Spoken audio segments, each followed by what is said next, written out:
nama Lubuk Linggau itu sendiri secara etimologi kebahasaan itu berasal dari dua kata ya, Lubuk dan Linggau.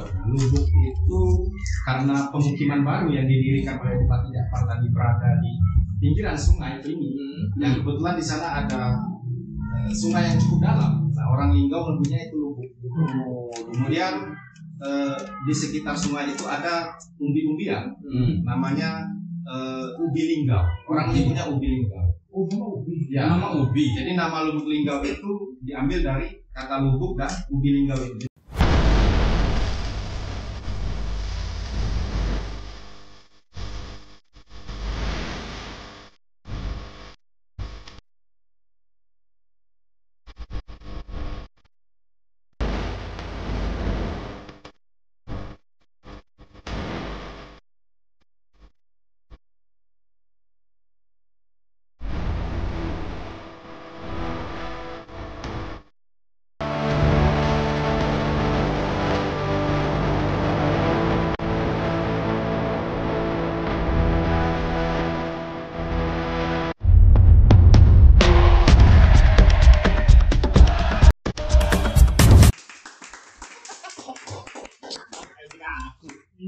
Gimana? Udah ready kalau ya kameranya? Aman. Pak, kamu kan orang Linggau. Orang Linggau. Ya, orang Linggau. Ya. Kan uang kan bahasa Linggau. Aku kan bukan orang Linggau nih. Iya, gimana? Kalau kira-kira yang dicerita itu Linggau katanya dari Permasa itu benar nggak kira-kira? Dari apa? Dari Putri Linggau katanya yang dulunya itu adalah anak dari raja, yang kemudian dia punya kakak namanya Siapa? Ayo. Linggau, Pangeran Linggau. Terus kemudian adiknya tuh mau si Dayang, kan adiknya Dayang Torek tuh katanya. Si Dayang. Ya. Mau di sunting dinikahin sama si Paisida. Itu kira-kira benar tak?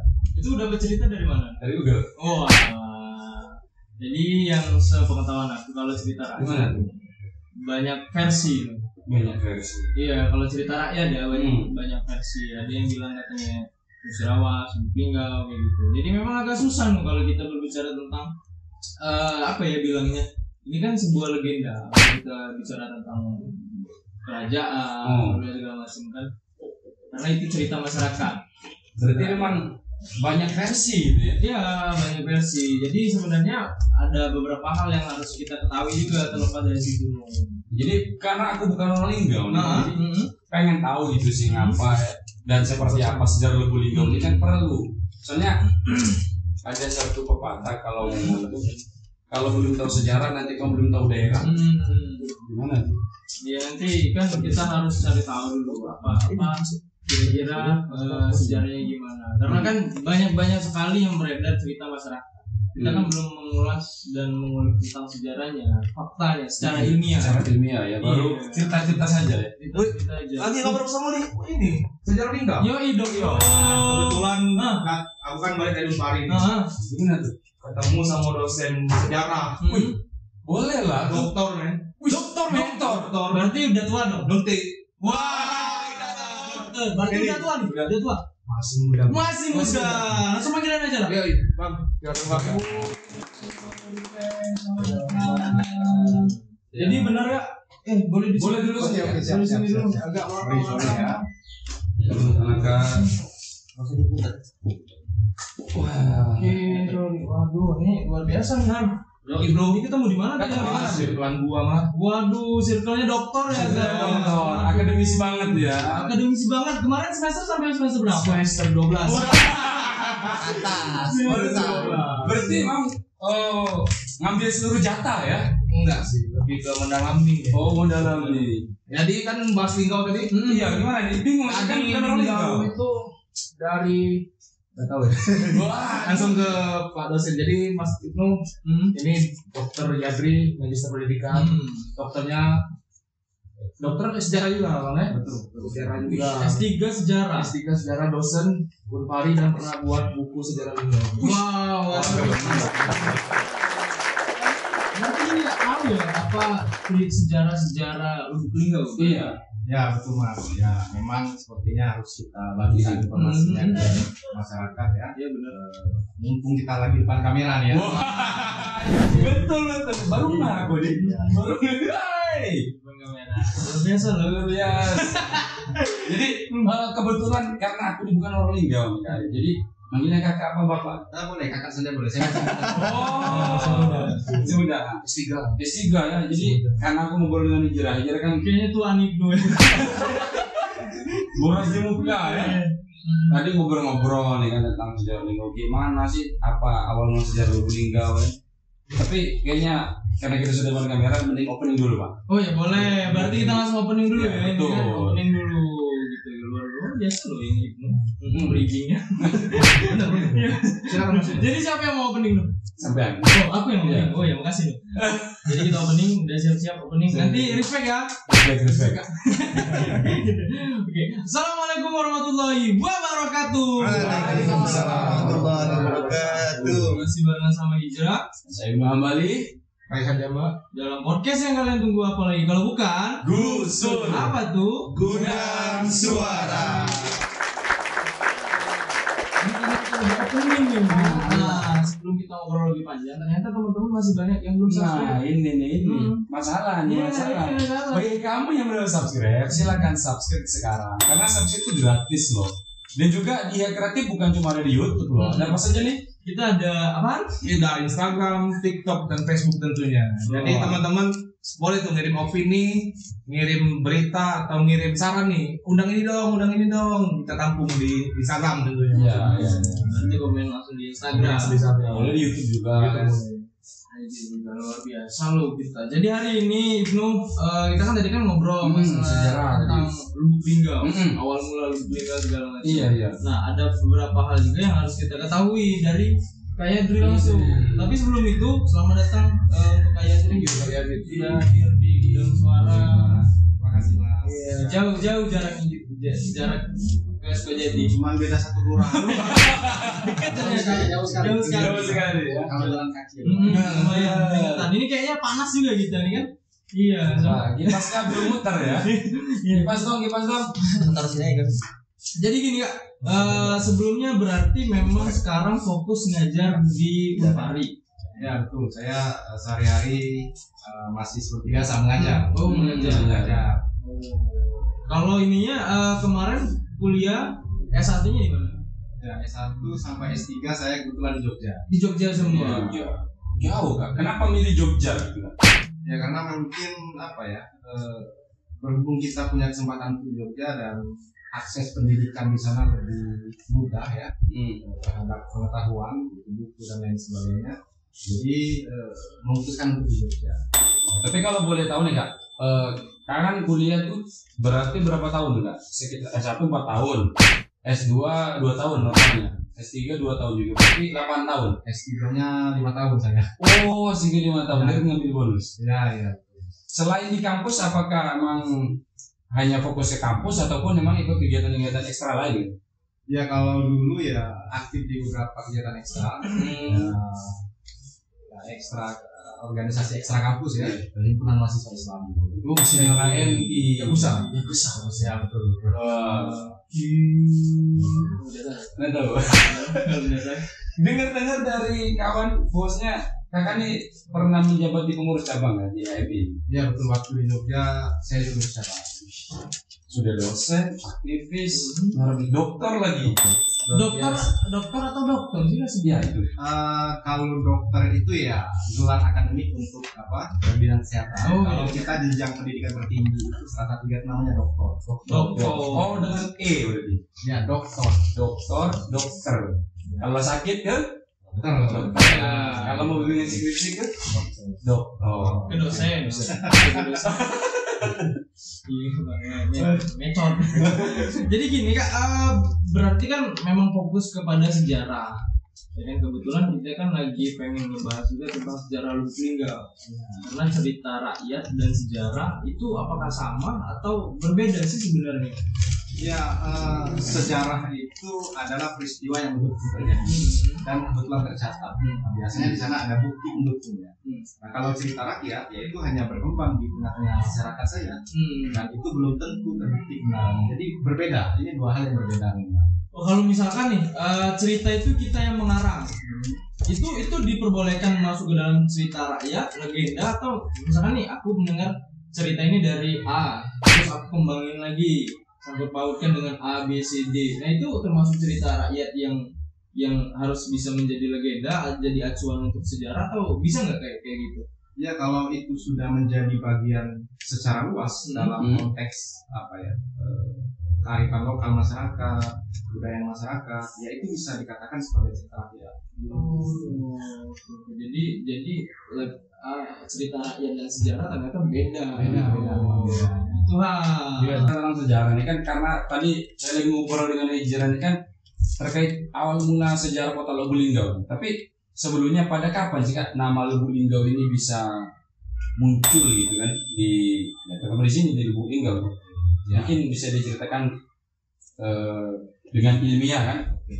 Ya, jadi nama Lubuk-Linggau itu pertama kali muncul itu sejak tahun 1855.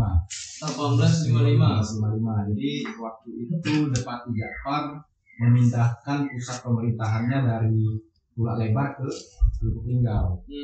Jadi Depati Ja'far ini adalah seorang pasirah atau kepala marga yang berada di bawah Kesultanan Palembang.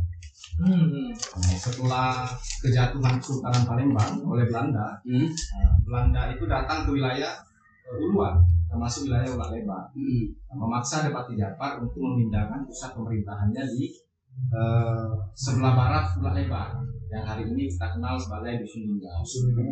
Dusun Linggau. Saat itu muncullah nama Lubuk-Linggau itu sebagai sebuah pemukiman baru. Berarti kalau ini kan Lubuk-Linggau, apakah itu diambil dari cerita rakyat yang tadi ini? Karena kan ada beberapa versi cerita rakyat.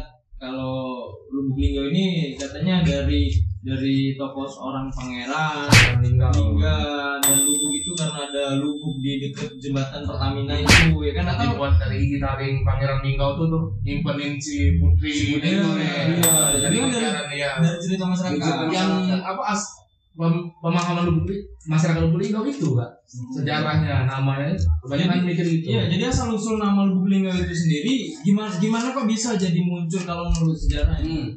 Ya, jadi nama Lubuk-Linggau itu sendiri secara etimologi kebahasaan itu berasal dari dua kata ya, lubuk dan linggau. Lubuk itu karena pemukiman baru yang didirikan oleh Depati Ja'far tadi berada di pinggiran sungai ini, yang kebetulan di sana ada sungai yang cukup dalam. Nah, orang Linggau menyebutnya itu lubuk.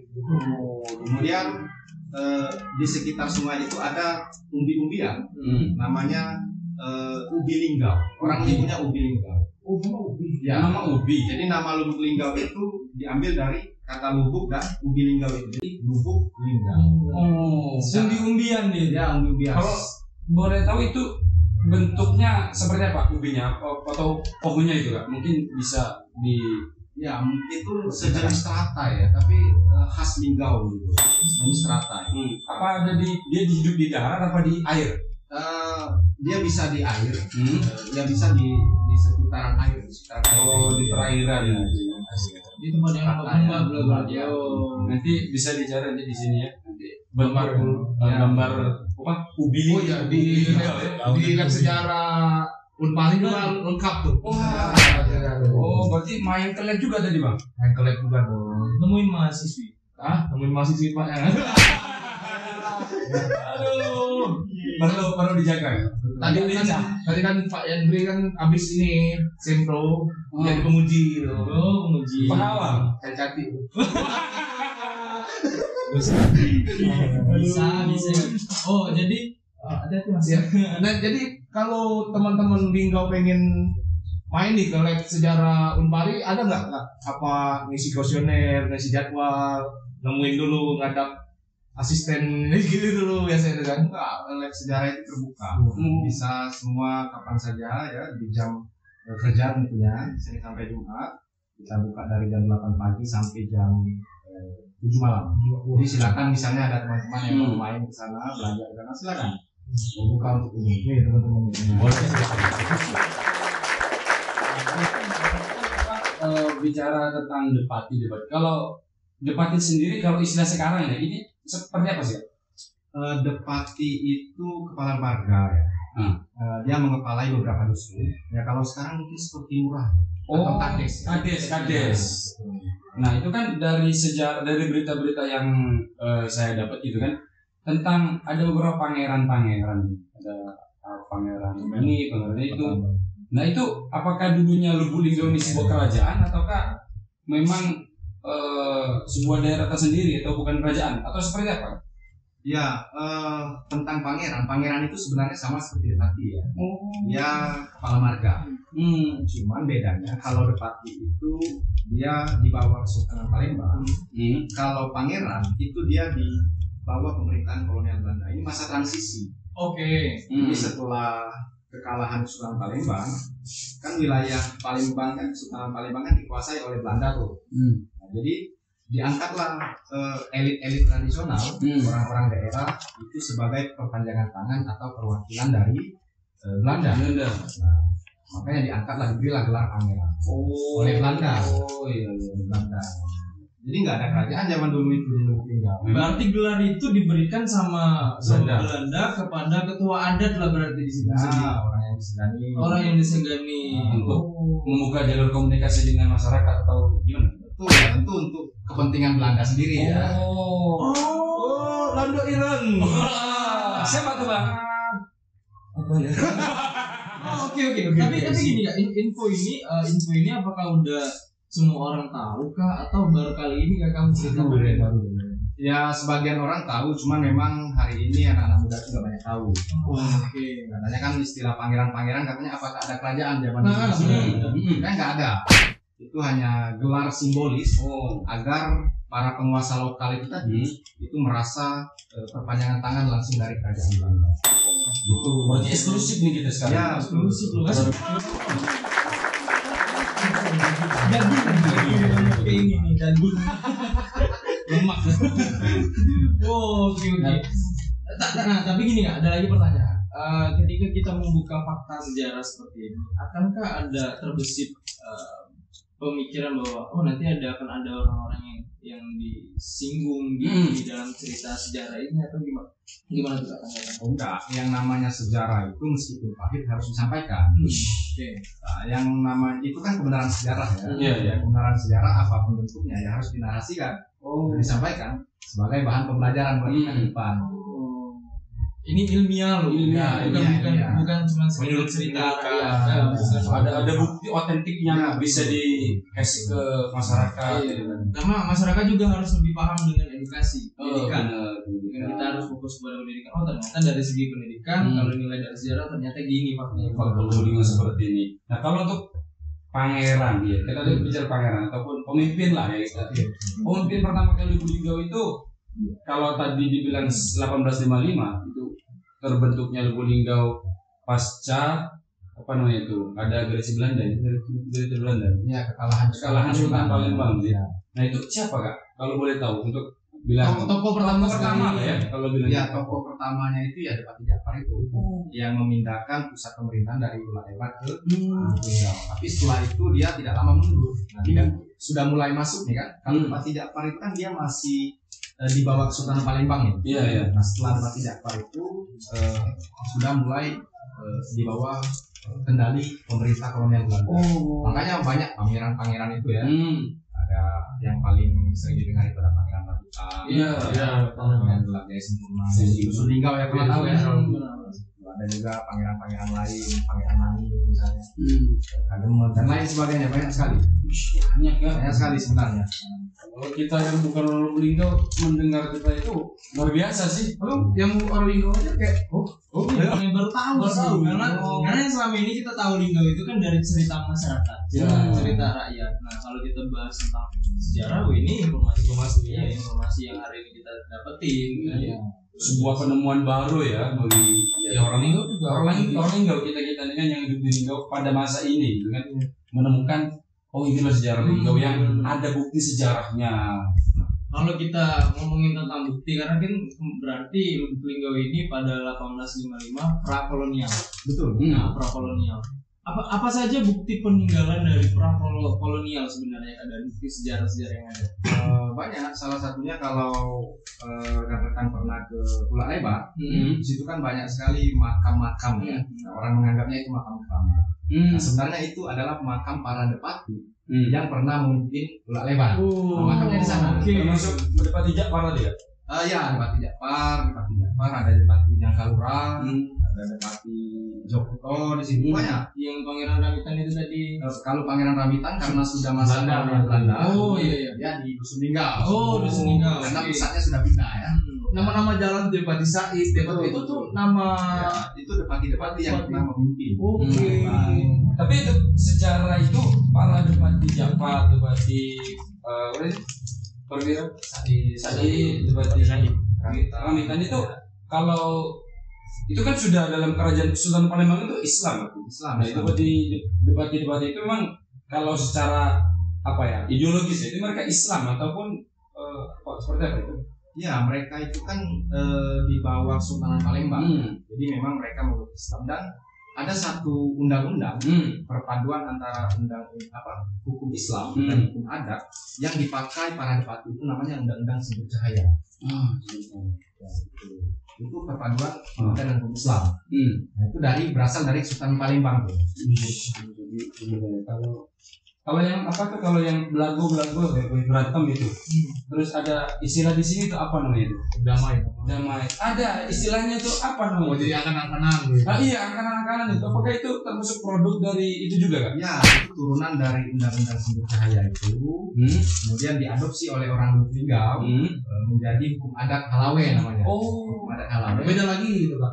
Sama turunan itu turunan dari undang-undang isi ABC ya. Ya, betul. Jadi misalnya berantem nih. Terus untuk mendamaikannya ya ketemu keluarga, terus dianggaplah sebagai angkanan gitu ya. Saudara baru, saudara. Betul, saudara baru. Oke, misalnya, kau nih sama nenek gitu nih, dulur gitu nih. Nah, kalau kita ngobrol tadi kan masalah peninggalan prakolonial itu, ada nggak peninggalan sejarah yang hari ini bisa dikategorikan tidak ada lagi dulu Linggau, dulu ada dan hari ini sudah tidak ada? Oke, beberapa memang masih ada, namun yang hilang maksudnya ya. Yang hilang oleh katakanlah mungkin pembangunan gitu ya. Ada beberapa, contohnya misalnya dulu ada Lapangan Merdeka. Merdeka, oke. Bentar, berarti itu sudah dimulai dari prakolonial Belanda, Lapangan Merdeka. Betul, era kolonial. Era kolonial. Era kolonial. Lapangan Merdeka, terus apa lagi, Pak? Ya, Lapangan Merdeka itu kan dulu sebagai tempat penyerahan kedaulatan. Penyerahan kedaulatan sewaktu Belanda mengakui kemerdekaan Indonesia ya di konferensi Meja Bundar itu. Jadi penyerahan kedaulatannya salah satunya di Lubuk Linggau itu di Lapangan Merdeka. Nah, sekarang kan sudah hilang ya, sudah berubah. Nah, kalau bicara tentang Lapangan Merdeka kan tadi disebut hilang ya. Nah, itu seperti apa Kak? Tentang yang istilahnya merubah itu kan. Menurut Kakak sendiri itu menghilangkan sejarah itu gimana? Apa secara hukumnya atau secara ininya seperti apa ya? Oke ya, jadi ini tidak bermaksud mendiskreditkan ya, tetapi yang namanya kebenaran harus tetap disampaikan.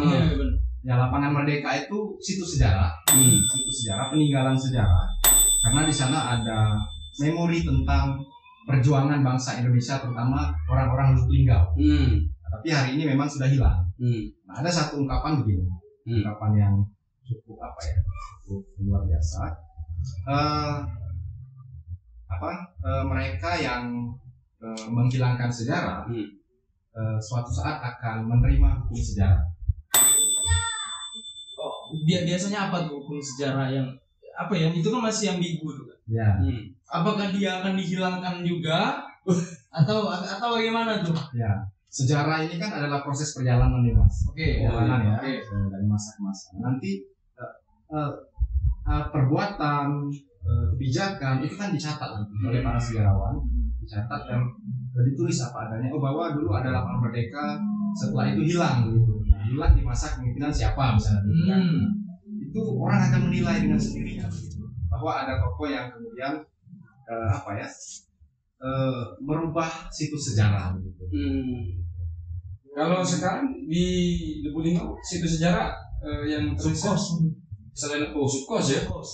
Selain Subkos ada lagi nggak? Ya banyak, ada Subkos ya, terus situs-situs gula lebar itu. Ada juga rumah-rumah perkebunan kolonial di Belalau misalnya.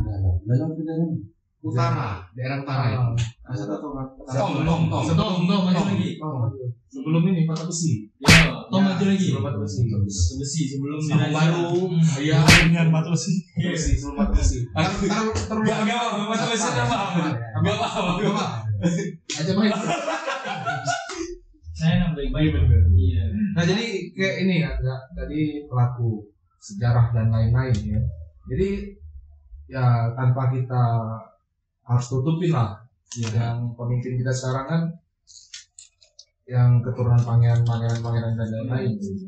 Jadi untuk kedepannya ini Kak gimana nih Kak? Jadi ini kan tadi kita yang bilang bahwa ini peninggalan Belanda, ini harus pertahanan dari Belanda, feodalisme yang begitu kental segala macam.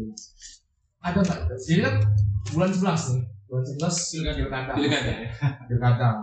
Ada nggak sosok ideal menurut Kak Yardi sendiri selaku ini nih yang bisa di wali kota kita? Apa yang peduli akan sejarah Lubulingga? Apakah yang nggak ngubah-ngubah lagi gitu sejarahnya? Itu jawabannya subjektif ya, sesuai pandangan saya. Yang pertama tentu calon pemimpin itu ya tentu harus semangat. Dia tidak hanya mampu membangun saja infrastruktur, tapi juga yang terpenting itu bagaimana membangun sumber daya manusianya. Setelah itu ya peduli akan budaya, adat istiadat dan sejarah wilayahnya sendiri. Itu yang menurut saya cukup penting dan perlu digarisbawahi. Nah ini ada lagi nih jadi subtambahan Kak Yardi. Kak Yardi kan selaku pengangkat sejarah dan pecinta sejarah kita bisa katakan ya. Mas Yardi pernah nggak kayak ayo kerjasama sama pemerintahan kita lestarikan cagar budaya kita jaga, kita lindungi segala macam, kayak ada nggak protes-protes terkait ini nggak boleh dibubarin nih apa merdeka segala macam, pernah sounding nggak ke atas itu? Mas Yardi kan kita backgroundnya tadi aktivis juga kan segala macam, ada nggak ngobrol nih sama pemerintahan sebelum-sebelumnya? Ya memang suatu ya katakanlah soal lapangan merdeka itu ya, kalau dalam dulu tuh penyebutannya di era Belanda itu City Square. Square kan. Orang-orang zaman dulu kan menyebutnya begitu ya. Yeah. Nah memang sewaktu pembangunan itu kami memang sedang tidak ada di Lubulingga waktu itu. Tapi memang ada beberapa kawan-kawan yang konsen di bidang sejarah itu menyesali kenapa tidak ada komunikasi lebih dulu kan, soal itu dengan orang yang mungkin paham akan sejarahnya, mungkin bisa dicarikan solusi yang lain gitu ya, tanpa menghilangkan itu. Ada protes-protes itu ada? Ya protes ada. Kalau gini nggak, ini kan kita tidak bisa menutup mata bahwa lapangan merdeka situs sejarah itu kan sudah dirubah. Memang ada hal baik di situ.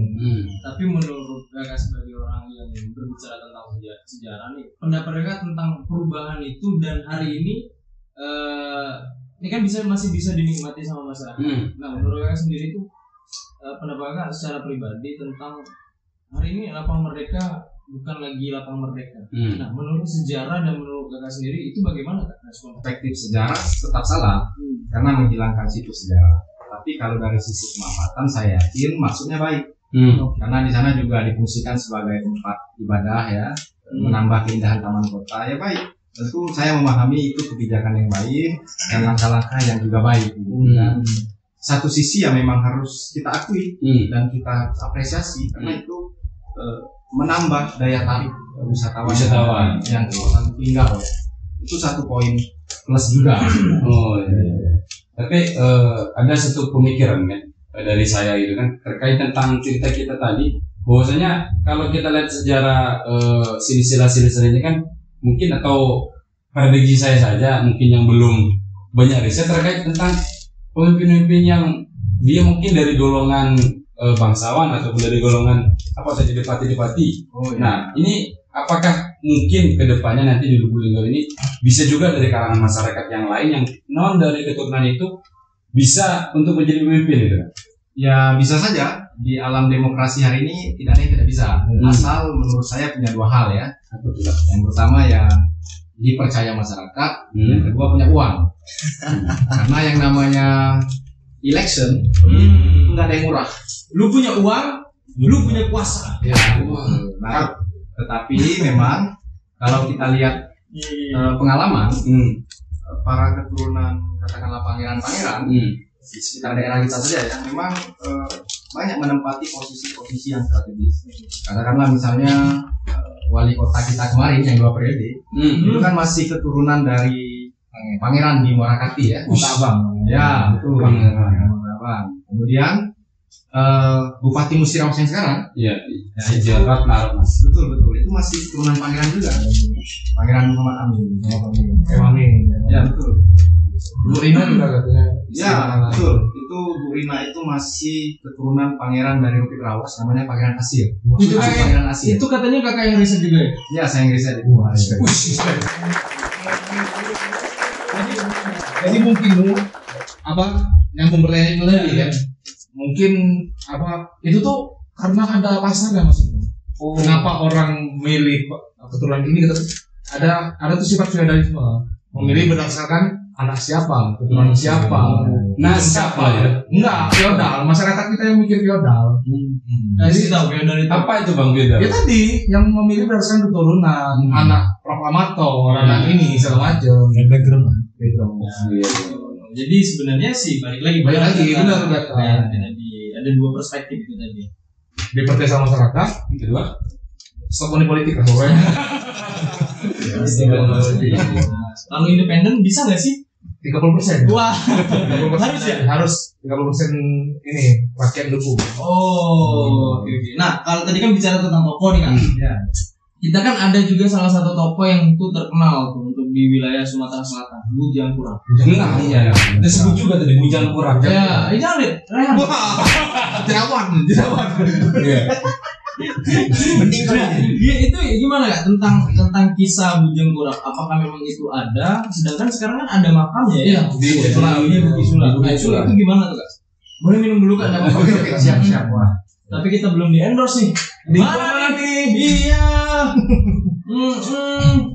Sepi. Ya, tokoh Bujang Kurap ya, itu kan masyhur dalam cerita rakyat kita ya. Ya, Bujang Kurap itu sebenarnya ya tokoh nyata, bukan non fiksi ya, dia tokoh nyata ya.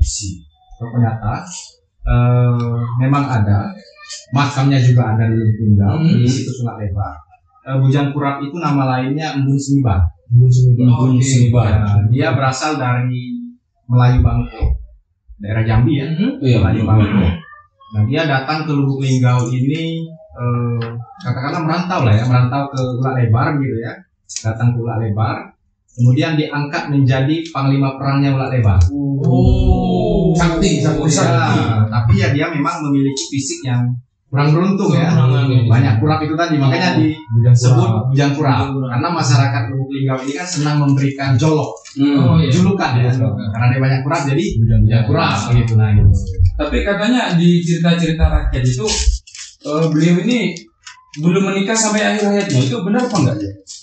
Bujang Kurap dia menikah. Menikah. Dalam beberapa tradisi lisan, sejarah lisan ya di masyarakat Lubuk dia menikah. Dia menikah setelah menjadi panglima, dia menikah dan menetap di Lebar. Setelah menjaga yang diceritakan tadi, menjaga adiknya di enggak beda. Itu pangeran meninggal. Itu beda. Makanya sering-sering baca hukum. Iya. Agak-agak ngeri kalau secara ini kan. Kalau nggak dapat informasi yang benar-benar otentik gitu ya. Harus ini ngobrol sama harus sering pengen ke lab Untari ya. Lab sejarah.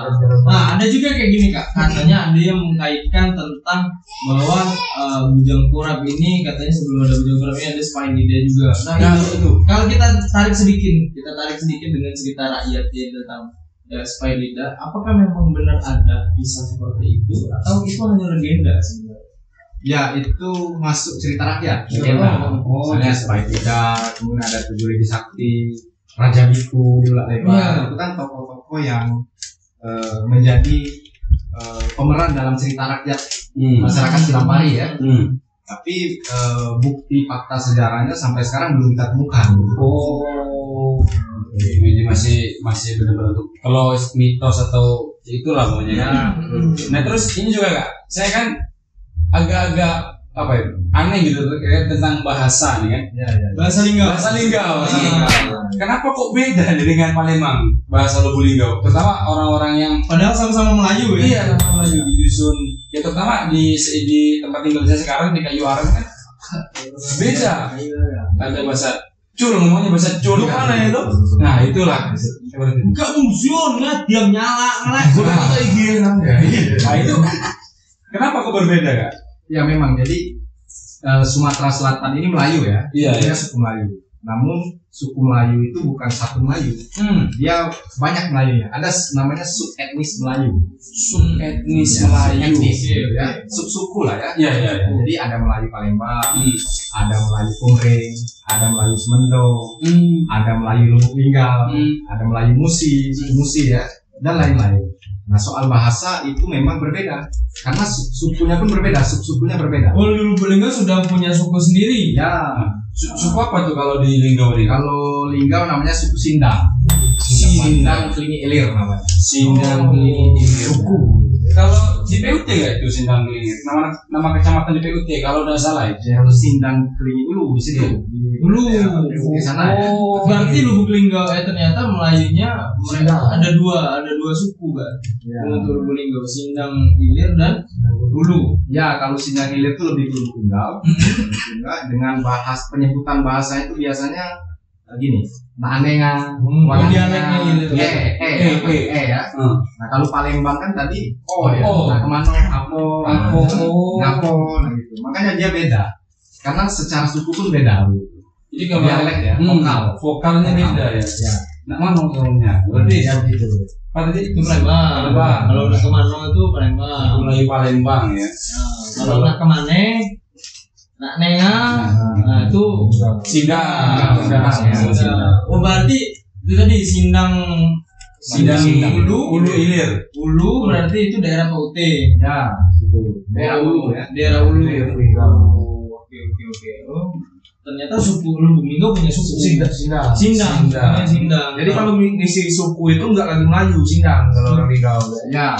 Harusnya kan etnis suku Melayu. Suku Melayu. Anak dari suku Melayu ini. Kayak itu kan suku Padang kan Canyagu. Ya, itu Melayu juga, Padang juga Melayu. Batak kan, Kaku Marga Nenggola. Cirebon. Jawa. Apa? Suku Jawa ya benar. Iya benar. Suku Jawa.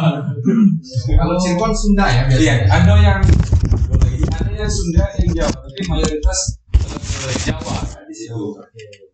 Kalau wilayah Sunda itu di bagian selatan, termasuk wilayah di Kecamatan Ciwaringin. Kalau itu dia perbatasan dengan Majalengka. Nah, kalau udah Majalengka itu pure dia Sunda semua. Kalau Sunda Empire, gimana dengan kisah itu, cerita itu Sunda Empire? Kurang mendalam ini. Katanya kan ya benua apa? Amerika segala macam. Dipelajari di Sunda. Lebih ke almarhum Lord Manggas. Tapi pernah ngobrol sama orang? Belum. Nanti lah ya. Meninggal loh. Jadi diundang. Iya, meninggal dia. Nah, berarti ada kesalahan asumsi nih Kak ya. Berarti Kakak bilang kan kalau Lubuk-Linggau itu dari tahun 1855. Oke. 1855. Sedangkan yang kita tahu ini umurnya 23 tahun Lubuk-Linggau. Sekarang 23. Jadi ada pemahaman yang salah nih berarti kalau terkait Sejarah. Kalau Palembang kan udah berapa ribu tahun gitu kan. Hitungnya dari muncul nama Palembang dan lain-lain.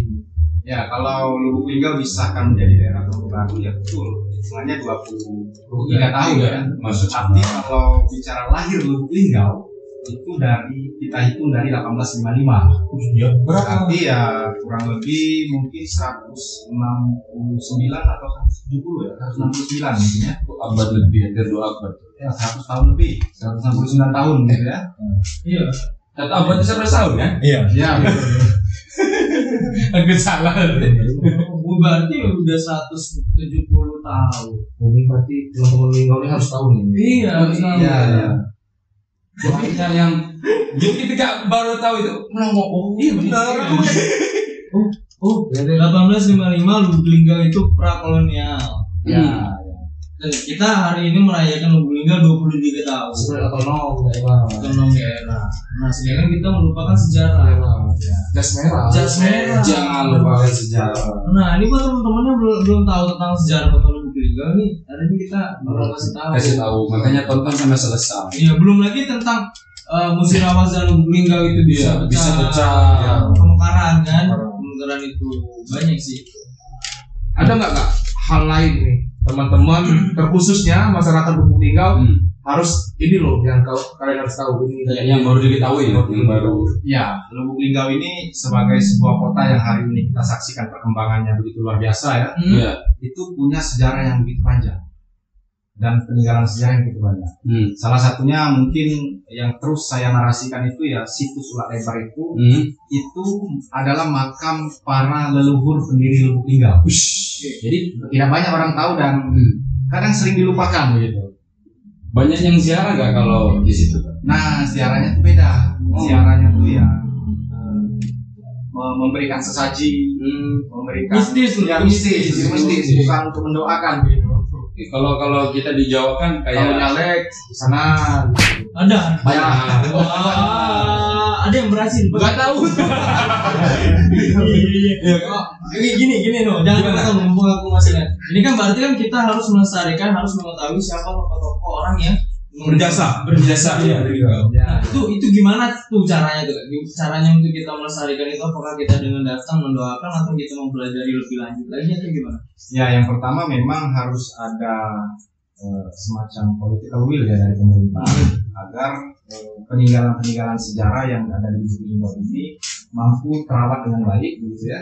Kemudian disosialisasikan agar bagaimana caranya anak-anak muda kita yang belum paham ini bisa paham dan suka dengan hal-hal yang berbau sejarah. Kurang lebih begitu.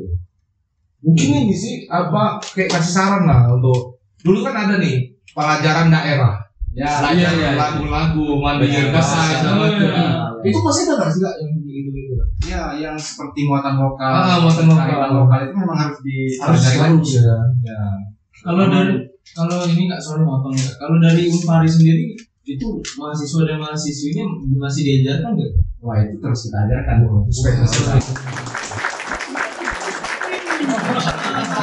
Yang mau belajar sejarah Linggau. Iya, sejarah kamu langsung sama Bapak ganteng. PMB nya kapan nggak? PMB. Oh, ini sekarang lagi PMB. Wah, Saya sekalian promosi ya. Unpari itu bagus banget loh. Apa nama kemarin tuh nambah 5 dosen dokter. Di situ nambah 5 ya. Masuk ke Yandri. Udah ganteng, dokter juga, pinter juga. Wawasan. Udah punya istri atau masih punya? Oh, sekarang belum. Mudah-mudahan segera. Amin. Cewek-cewek. Masa ini? Oh, dokter muda loh. Makanya mau loh. Aku kan tahun ini. Oh iya siap. Sorry. Luar biasa loh Unpari. Nah, dari cerita tadi Kak, kira-kira apa saja nih? Mungkin kesimpulan karena banyak yang kita ceritakan. Adakah beberapa poin-poin tadi yang sudah kita bicarakan tadi yang belum banyak diketahui atau belum sama sekali diketahui oleh masyarakat Lubuk Linggau? Ya, soal sejarah yang banyak tadi, yang panjang tadi, peninggalan sejarah ya. Lubuk Linggau ini kan dari beberapa periode ya, termasuk Lubuk Linggau ini dulu pernah ada yang namanya lubang tambang emas. Pernah dilakukan tambangan emas di daerah Bukit Sulap itu, sebelah tenggara Bukit Sulap. Nah, itu pernah. Dan itu sampai sekarang lubangnya itu masih ada bekasnya, tapi banyak orang belum tahu ternyata ada potensi emas di sini. Wah, proyek semua nih. Ya. ahli geologi boleh lah, boleh. Atau gini Kak, kalau misalkan nih nanti kalau kita planning kan untuk teman-teman yang kreatif kita bakal cek ke situs sejarah. Iya, kita langsung ke ini. Tapi kita ngajakin teman-teman dari prodi sejarah. Atau ada itu nggak Kak, komunitas pecinta sejarah Jadi kita punya komunitas memang. Berarti kita bisa nanti sekalian ikutan di situ Kak. Bisa. Ini kan misalkan kita planning, jadi hari ini kita bakal ngecek ke situs sejarah ini. Jadi poin-poinnya apa? Jadi sebagai edukasi juga untuk anak-anak muda. Bisa. Termasuk yang lubang emas tadi kan. Iya. Lubangnya jelas. Aku tahu tuh. Kalau dari Bukit Sulap tuh terus ke atas atau sampai ke mana? Dia sedikit ke arah utara ya, utara Bukit Sulap itu ya, sedikit ke arah utara. Utara di bawah. Bulan lebar. Utara itu ya arah utara. Kalau mata angin itu kan ya. Kita pelajari arah mata angin. Ini kalau di Lubulingga waktunya jujur ya. Ketika di sini mana barat mana timur belum tahu. Bingung ya. Utara berarti terus lagi. Ini utara. Utara ya benar. Jembatan Ke sini. Barat ke sini. Oh iya. Terus ke sana. Enggak, jembatan kan jembatan aja nih. Jembatan itu ngadepnya kemana? Ke utara selatan timur barat tuh. Yang jembatan di. Enggak, sesuai kan daerah barat, daerah utara itu aja loh. Kecamatan Lubulingga Barat, kecamatan Utara itu arah Kesi itu arah Bukit Sulap bagian mana? Kesi. Kalau yang aku tangkap sih arah ini selatan. Barat. Bingung. Top. Utara itu. Nah, itu. Nah, itu kan ada jembatan tuh. Itu ngarahnya tuh timur barat apa selatan utara. Sekarang ini. Ini selesai podcast kalau langsung. Kalau cek kalau kompas gitu.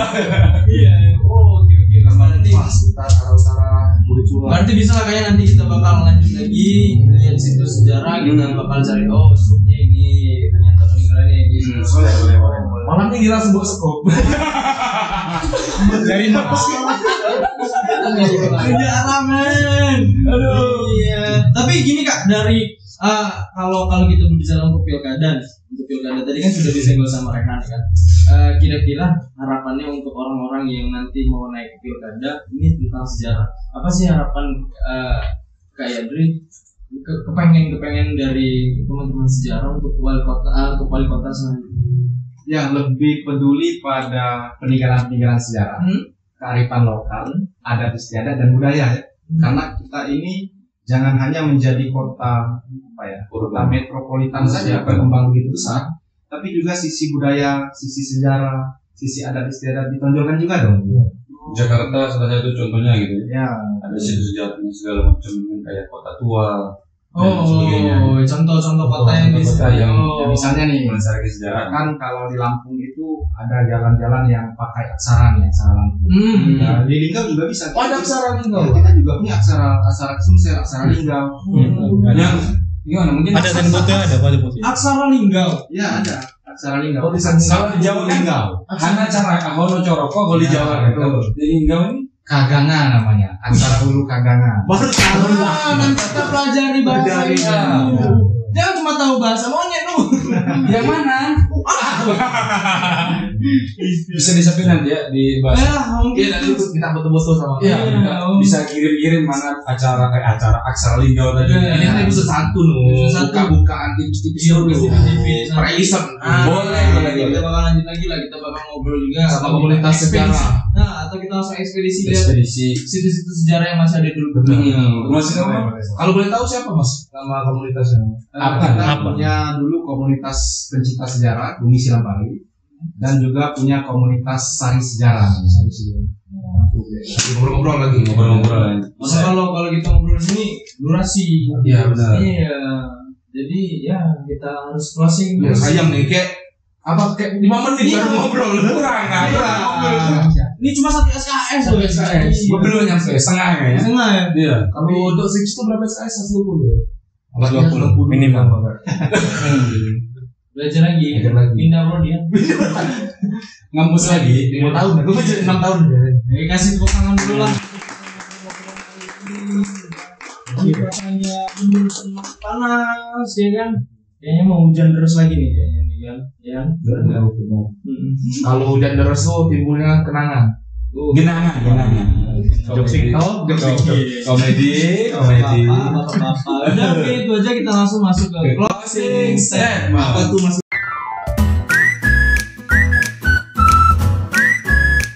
Closing statement. Jadi di closing statement ini kita akan memberikan kata-kata bijak atau untayan-untayan yang bisa memotivasi kawan-kawan. Nanti bisa dimulai dari Bang Rehan, kemudian Fajar, saya nanti ditutup oleh kayak diri. Boleh Bang Rehan? Oke, terima kasih. Kan kau sudah Oh, ini maksudnya Kebiasaan. Mainan baru. Jadi mengutip dari apa yang teman-teman mengutip apa yang kita bicarakan tadi. Ini closing statement dari saya. Katakan yang sejujurnya, walau pahit yang kau rasa.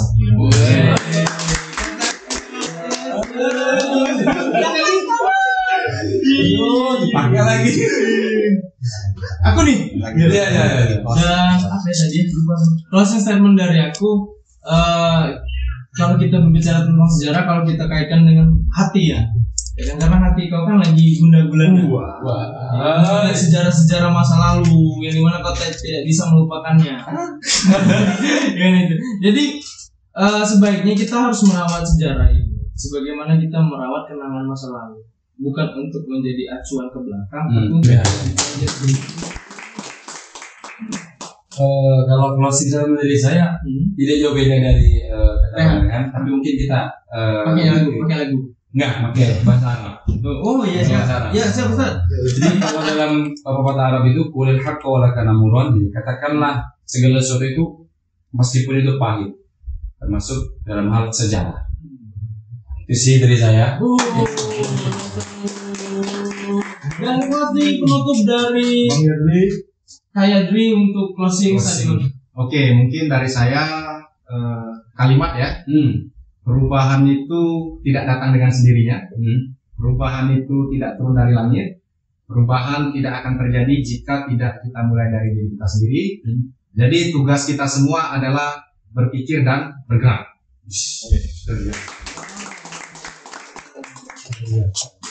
Ya, selalu ini itu obrolan ini daging semua. Dari tadi tuh Oh jadi Unpari udah buka pendaftaran masuk pendaftaran. Silakan nanti kalau mau gabung Unpari langsung saja datang ke Unpari, nanti kita terima dengan baik. Ya, ini mahasiswa Prodi sejarah, ayo. Yang punya ini penahan. Ada Instagram Kak Yadri? Ada. Apa tuh? Instagramnya Yandri Irwansyah. Nah tuh Yandri Irwansyah. Nanti sini. Mungkin itu aja lah obrolan kita ini, langsung di closing aja. Oke, bagi kawan-kawan yang masih belum subscribe, nanti saya ingatkan lagi jangan lupa subscribe dan like seluruh akun media sosial IH Kreatif. Tentunya kita dari kru IH Kreatif mengingatkan dengan setulus hati bosnya di mana pemuda berkumpul di sebelah suara digaungkan. Tetap bersama kami di Gusur. Apa tuh? Gudang Suara.